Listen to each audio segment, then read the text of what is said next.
Agora vamos passar para as habituais perguntas aqui deixadas pelos nossos telespectadores aos nossos convidados. Veja a seguir. Sou a Natália de Souza, estudante de Comunicação Social. Gostaria de fazer uma pergunta ao jurista em estúdio: o que é uma pena suspensa? Sou a Isaura Margarida, funcionária pública. A minha pergunta é dirigida ao sociólogo em estúdio: o que é a contracultura? Chamo-me Agostinho Cristóvão, sou estudante universitário da Faculdade de Letras. Quais são os pontos mortos de um veículo em circulação nas vias públicas? Muito bem, então vamos começar por esta última pergunta aqui ao nosso especialista em questões de segurança rodoviária. Os pontos mortos. Pontos mortos dos veículos são portanto, é o campo visual que não é abarcado pelos espelhos retrovisores. O condutor, sentado ao volante de um automóvel, ele tem o campo visual frontal, enquadrado aqui pelo para-brisas, e tem os espelhos retrovisores que, portanto, vão abarcar um espaço lateral e a sua retaguarda. Exatamente. Portanto, aqueles pontos ou aqueles ângulos que não estão cobertos pelos espelhos retrovisores chamam-se de campos mortos. E, portanto, toca-se muito nesse aspecto porquê?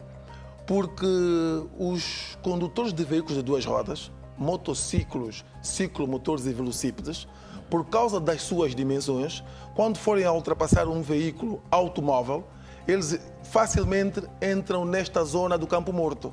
Exatamente. Em que o condutor... Não são vistos. Não são vistos. Para que o condutor o veja, tem que olhar por cima do ombro. Exato. Certo? Portanto, se o condutor iniciar uma manobra de mudança de via de trânsito, sem que olhe para cima do ombro e olhe apenas pelos espelhos retrovisores, vai haver a colisão entre o seu veículo e o veículo de duas rodas. Portanto, tem que se ter muito cuidado. Os condutores de veículos automóveis devem ter muito em consideração os chamados pontos mortos por causa desse tipo de veículos. É por isso que é frequente haver colisões entre veículos de quatro rodas e veículos de apenas duas rodas por causa das suas dimensões. Estamos a conduzir e de repente a gente vê e estava aqui afinal. Não tínhamos noção da presença dele. Muitas vezes isso nos acontece. Muito bem. A contracultura. Dr. Pedro de Castro Maria, o telespectador pergunta: contracultura, o que é? Eu também quero saber e os telespectadores também. E normalmente quando se fala de cultura, falam-se de sociedades globais, não é? Portanto, é uma cultura que abrange, por exemplo, a sociedade angolana.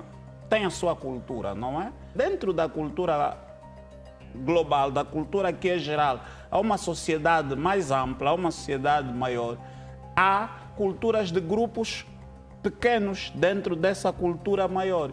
E quando uma subcultura é bastante particular e, em regra, traz valores novos que se opõem à cultura dominante, estamos diante de uma contracultura. São traços que normalmente surgem, eu vou usar aqui um termo entre aspas, é como se fosse uma cultura rebelde que se opõe àquilo que é a tendência dominante.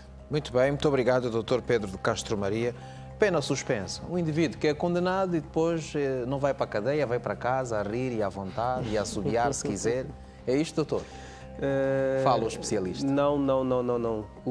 A apreciação não é esta. Vale aqui ressaltar o seguinte: a pena suspensa por si só é uma pena. Por isso é que a designação é esta, a pena suspensa. Existem dois momentos, ou existem dois tipos de penas suspensas. Pena suspensa na execução e pena suspensa na aplicação. Se esteve para ser condenado por hipótese a 4 anos de prisão, o juiz pode aplicar-lhe uma pena suspensa no sentido de que se durante os próximos 2 anos não tiver nenhum comportamento que se reconduza a crime, no caso, não é, fica como se não tivesse cometido crime algum, pena suspensa. Mas olha que durante esse período de 2 anos em que a pena estiver suspensa, não deve mesmo cometer crime nenhum. Se voltar por hipótese a cometer algum crime, lhe será aplicada não só a pena que ficou suspensa, mas como também lhe será aplicada a pena da nova infração.